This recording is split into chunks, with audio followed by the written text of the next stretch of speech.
In a significant shift for international education in the United States, the Trump administration has announced a pause in processing new student visa interviews. This decision, reported by multiple sources including Politico and Bloomberg, appears to coincide with the administration's contemplation of new social media vetting requirements for visa applicants. The implications of this policy could reshape the landscape for international students at a time when they contribute an estimated $44 billion annually to the U.S. economy. Secretary of State Marco Rubio directed U.S. embassies and consulates to halt scheduling new student visa interviews as outlined in a memo obtained by Politico. This development raises concerns among prospective students who rely on timely visa processing to commence their academic pursuits in the upcoming school year. According to the Institute of International Education, over 1.1 million international students were enrolled in U.S. institutions during the 2023-24 academic year. A figure that underscores their importance to American higher education. The administration's proposed expansion of social media screening is reportedly aimed at identifying potential threats including terrorism and anti-Semitism. While specific details on the new vetting process remain unclear, there are indications that existing protocols are already scrutinizing students involved in pro-Palestinian demonstrations. State Department spokesperson Tammy Bruce emphasized the importance of thorough vetting, stating that the U.S. has always taken this process seriously. However, she refrained from disclosing additional requirements, labeling such discussions as counterproductive. Moreover, the administration's broader stance towards international students has been highlighted by its recent actions against Harvard University, which included revoking the certification of its student exchange and visitor program. This move effectively barred the institution from enrolling new foreign students, impacting nearly 7,000 individuals who constituted about 27% of Harvard's student body. The tension between the Trump administration and Harvard has escalated, with the university challenging the government's directives in court. The decision to pause visa interviews and the potential for stricter vetting measures have sparked concern among educational institutions and international student advocates. They argue that such policies could deter prospective students from choosing U.S. colleges and universities, thereby negatively affecting the academic environment and economy. The National Association of Foreign Student Advisors has pointed out that international students not only enhance the diversity of campuses but also support hundreds of thousands of jobs across the country. Looking ahead, the implications of these changes remain to be seen. The Trump administration's focus on national security and social media monitoring reflects a broader trend in immigration policy that prioritizes scrutiny over accessibility. As the new academic year approaches, the international education community will be closely monitoring developments, particularly legal challenges that could arise from the administration's recent actions. The future of U.S. global academic leadership hangs in the balance as policymakers evaluate the intersection of security and education. In a political landscape marked by tension and controversy, the recent fallout from a Pentagon leak investigation has sent shockwaves through the Trump administration, leaving the White House grappling with alarming allegations of illegal wiretapping. The situation revolves around Pete Hegseth, the Secretary of Defense, who has come under fire for his handling of the inquiry that led to the dismissal of 3 senior aides. This episode has not only raised questions about the integrity of the investigation but has also exposed deep divisions within Hegseth's inner circle. The controversy erupted after Hegseth's personal lawyer Tim Parlator claimed that the aides had been identified through an illegal warrantless wiretap conducted by the National Security Agency (NSA). This assertion has drawn not only incredulity but also concern among White House advisors who have voiced their disbelief at the legitimacy of such a claim. According to sources close to the matter, the aides, Senior Advisor Dan Caldwell, Deputy Chief of Staff Darren Selnick, and Colin Carroll, Chief of Staff to the Deputy Defense Secretary, were escorted out of the Pentagon in mid-April, purportedly for leaking classified military information regarding plans to reclaim the Panama Canal. However, as the investigation unfolded, advisors expressed doubts about the veracity of the wiretap allegations, suggesting that they were misled by Parlator, who has since denied making such claims. This breakdown in trust has led to a chaotic environment within the administration, as advisors now find themselves questioning the motives behind the investigation. One advisor even suggested that the inquiry may have been a means to eliminate aides involved in internal conflicts, pointing to the ongoing power struggles within Hegseth's office. The implications of this scandal extend beyond mere office politics. With Hegseth's position seemingly precarious, the fallout has left him without a chief or deputy chief of staff, relying instead on a small group of senior advisors to manage the direction of the Pentagon, an organization responsible for nearly $1 trillion budget and over 2 million troops. Observers note that Hegseth's inability to stabilize his team amid this crisis could jeopardize not only his tenure but also the broader objectives of the Trump administration. Adding to the turmoil, recent reports have surfaced detailing further complications in Hegseth's leadership. He has been scrutinized for using encrypted messaging apps to communicate sensitive information, raising concerns about security protocols and the potential mishandling of classified material. Notably, instances of Hegseth ordering military operations without direct approval, such as pausing flights of weaponry to Ukraine, have compounded the scrutiny he faces. Critics argue that such unilateral decisions could undermine the administration's foreign policy objectives and erode confidence among military officials. As the investigation continues and with a Senate hearing on the horizon, the Trump administration watches closely. President Trump has publicly expressed confidence in Hegseth, stating that he is a tough cookie who can weather the storm. However, the ongoing discord and the specter of potential scandals loom large, casting doubt on Hegseth's ability to effectively lead the Department of Defense. The coming weeks will be critical as the investigation unfolds and the Senate hearing approaches. Observers will be keenly watching to see how Hegseth navigates these turbulent waters and whether he can restore confidence both within his office and in the broader administration. The stakes are high not just for Hegseth and his aides but for the Trump administration's credibility and effectiveness in governance as it grapples with complex national security challenges and internal strife. In a significant shift in public health policy, Robert F. Kennedy Jr., the Secretary of the Department of Health and Human Services, announced on May 27, 2025 that the Centers for Disease Control and Prevention (CDC) would no longer recommend the COVID-19 vaccine for healthy children and pregnant women. This controversial decision has stirred considerable debate among healthcare professionals and the public, raising questions about the implications for vaccination strategies and public health safety. Kennedy's announcement came via a post on social media platform X, where he stated that the new guidelines reflect a reassessment of the vaccine's necessity for these specific groups. We must prioritize the health and well-being of our children and expectant mothers. This decision is rooted in a careful evaluation of current health data, he said. The decision appears to align with an emerging narrative that questions the broad application of COVID-19 vaccines, particularly for demographics considered at lower risk of severe illness from the virus. The timing of Kennedy's announcement is particularly noteworthy as it follows a series of discussions and policy adjustments regarding COVID-19 vaccinations in the United States. Earlier in May, the Food and Drug Administration (FDA) had already begun to limit recommendations for the vaccine to individuals over 65 and those at high risk for serious illness. This broader trend of revisiting vaccination guidelines suggests a shifting landscape in public health policy influenced by ongoing debates about vaccine efficacy, safety, and the evolving nature of the pandemic. Healthcare experts have expressed concern over Kennedy's decision, emphasizing the importance of vaccines in preventing severe disease and hospitalization. Dr. Sarah Thompson, an epidemiologist at a leading medical institution, stated, "While it's essential to evaluate vaccination protocols, we must base our decisions on comprehensive data.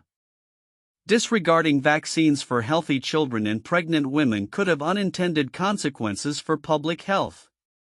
The CDC's previous recommendations were grounded in extensive research demonstrating the vaccine's effectiveness in reducing severe outcomes from COVID-19, even among lower-risk populations. Kennedy's policy change has also prompted discussions about transparency in health communications and the role of government officials in guiding public health decisions. Critics argue that such a policy could undermine trust in vaccination programs and public health institutions. The messaging around vaccines is crucial, especially in maintaining community immunity and preventing outbreaks, noted Dr. Emily Chen, a public health policy analyst. As the nation grapples with the implications of this decision, it remains to be seen how other health organizations and state health departments will respond. The CDC has historically played a pivotal role in shaping vaccination policies, and its shift away from recommending the COVID-19 vaccine for specific groups could prompt a re-evaluation of vaccination strategies across the country. Looking ahead, the landscape of public health policy is likely to continue evolving, influenced by ongoing research, public sentiment, and the dynamics of the pandemic. The ramifications of Kennedy's announcement will unfold over time, potentially affecting vaccination rates and public health outcomes across various demographics. As health officials and policymakers navigate these complex waters, the importance of data-driven decision-making will remain paramount in ensuring the health and safety of the population. In a dramatic turn of events in the realm of U.S. law enforcement, a Salem man has pled not guilty to charges of orchestrating a national drug trafficking operation, a case that underscores the ongoing challenges in combating drug-related crimes across the country. As reported by Statesman Journal, this individual is alleged to have played a pivotal role in a sophisticated network that trafficked significant quantities of illegal drugs, raising concerns among law enforcement officials about the increasing complexity and reach of such operations. This case, while localized in its immediate impact, reflects a broader national issue that law enforcement agencies are grappling with. The rise in drug trafficking activities has prompted a re-evaluation of strategies used to combat these crimes, as evidenced by ongoing investigations and arrests across various states. Eric Johnson, a spokesperson for the local police department, emphasized the importance of community involvement in such cases, stating, "We rely on the vigilance of our citizens to help us combat these serious offenses. Drug trafficking is a community issue, and everyone has a role to play in keeping our neighborhoods safe." The Salem case is not an isolated incident. It is part of a troubling trend that has seen drug trafficking networks expand their operations, often employing advanced technology and sophisticated methods to evade law enforcement. According to a recent report by the Drug Enforcement Administration (DEA), the increasing use of the Internet and encrypted communications has made it more challenging for authorities to dismantle these networks.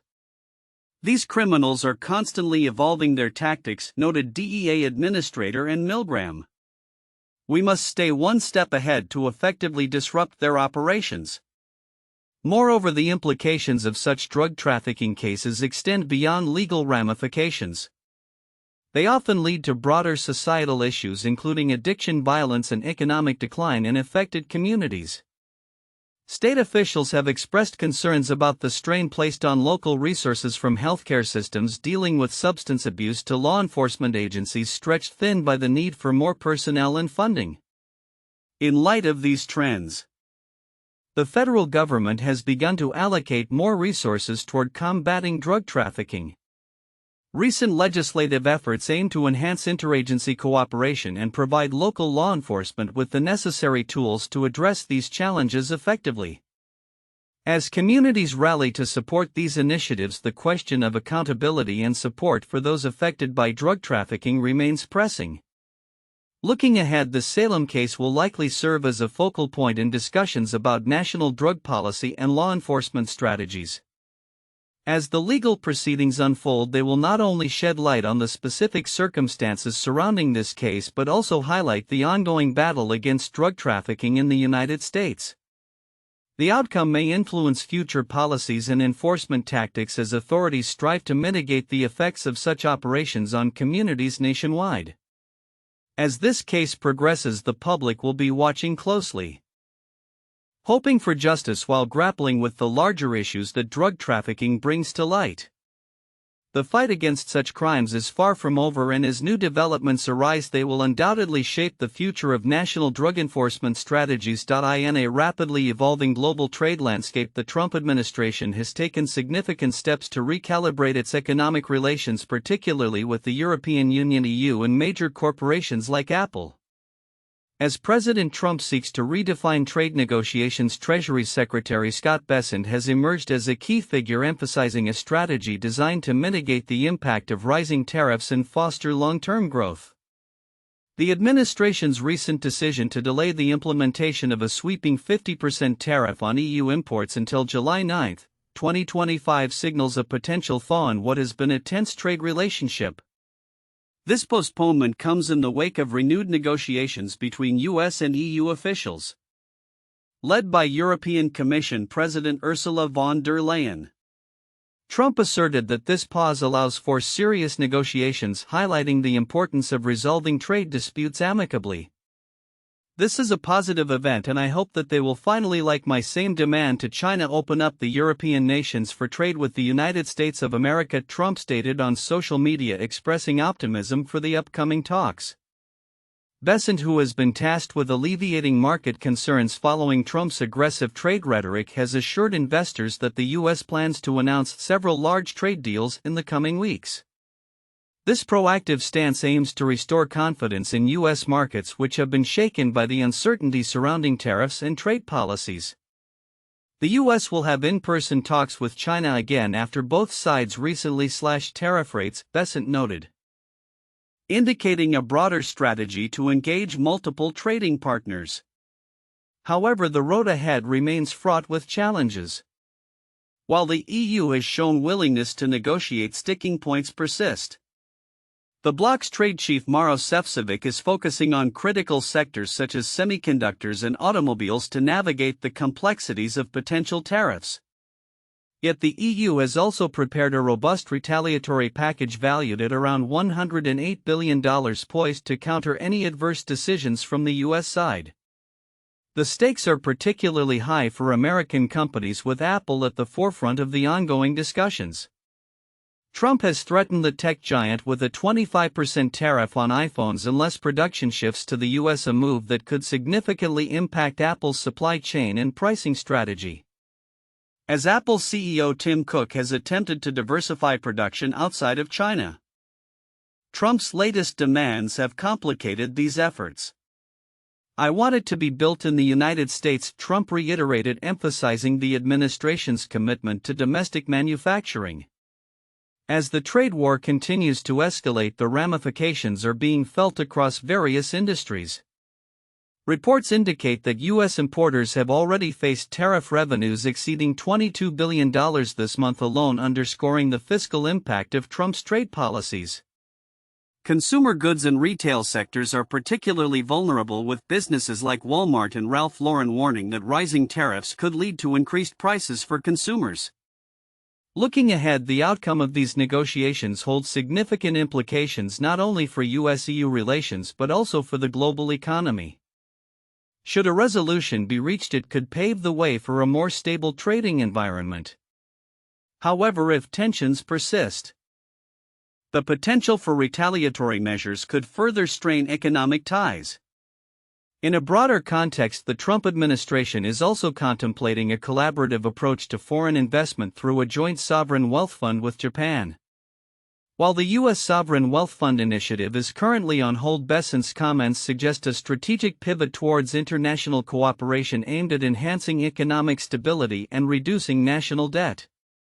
As the situation unfolds, it will be crucial to monitor the evolving dynamics of U.S. trade policy and its effects on both domestic and international markets. The next few weeks will be pivotal in shaping the future of US-EU trade relations and determining how major corporations adapt to this shifting landscape. In a significant move set to shape the future of the global diamond industry, Botswana's newly elected President Duma Boko and U.S. Commerce Secretary Howard Lutnick are poised to headline the World Federation of Diamond Bourses WFDB biennial presidents meeting on June 10 and 11 in New York City. This gathering focused on the theme "Natural Diamonds," tariffs and creating demand comes at a critical time for the diamond sector, which is grappling with various challenges including fluctuating demand and regulatory pressures. President Boko, a former human rights lawyer, took office in November 2024 representing Botswana, the world's leading diamond producer. His participation alongside Lutnick, who has played a pivotal role in shaping trade policies under the Trump administration, highlights the intersection of political leadership and industry dynamics. This meeting will serve as a platform for addressing pressing issues such as tariffs, which have the potential to influence market demand and pricing strategies. The WFDB meeting will be hosted by the Diamond Dealers Club of New York and its president Elliot Krischer. Notably, the timing of the event coincides with the JCK Trade Show, one of the largest jewelry trade exhibitions in the U.S., which creates an opportunity for industry stakeholders to engage in dialogue and networking. A range of high-profile speakers will contribute to the discussions, including Angola's Minister of Mineral Resources, Petroleum and Gas Diamantino Azevedo and Botswana's Minister of Minerals and Energy Bagalo Kenawendo. Additionally, notable figures from the diamond industry such as Paul Rowley, Executive Vice President of De Beers, and Ahmed bin Sulayem, Chairman of the Kimberley Process, will provide insights into the current landscape and future prospects. WFDB President Yoram Dvash emphasized the necessity of this gathering, stating, "The diamond industry is facing many challenges today. We are bringing together the top decision-makers and stakeholders in the industry to share their views and to formulate policy for the industry going forward. The implications of tariffs and their effect on the diamond market cannot be understated, as they may drive shifts in both production and consumer preferences. As the diamond industry navigates these complexities, the discussions at the WFDB meeting are expected to influence policies that could either spur growth or exacerbate existing challenges. The event will be a critical juncture for industry leaders to collaborate on solutions that foster demand and address the regulatory landscape." Looking ahead, the outcomes of this meeting may set the stage for future developments in the diamond sector, particularly as global trade dynamics continue to evolve. The collective insights shared by leaders at this forum could redefine strategies within the industry, impacting everything from pricing models to consumer engagement approaches. As the world watches, the actions taken at this gathering may resonate far beyond the diamond trade, potentially influencing broader economic trends and international relations.